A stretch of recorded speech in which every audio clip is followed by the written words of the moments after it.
Welcome to Not Milk Never Milk. Subscribe if you're lactose intolerant. In this video, I will explain how to replace rear shocks on a Nissan Sentra.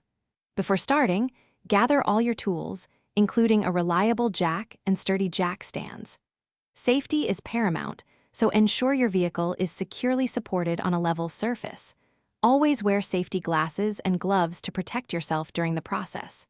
Proper preparation makes the job much smoother and safer for everyone involved. Once your vehicle is safely elevated and the wheels are off, you can begin removing the old shocks.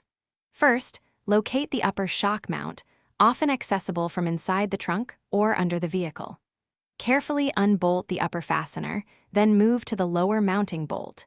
Support the suspension as needed to ease the removal of the old shock absorber from its position.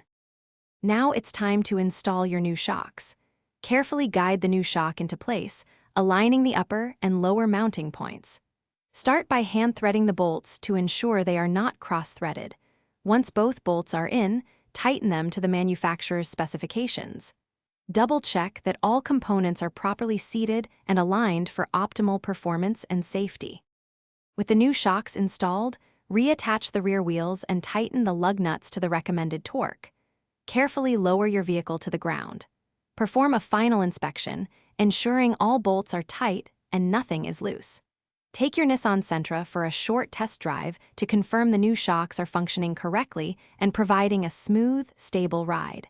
Enjoy your improved suspension.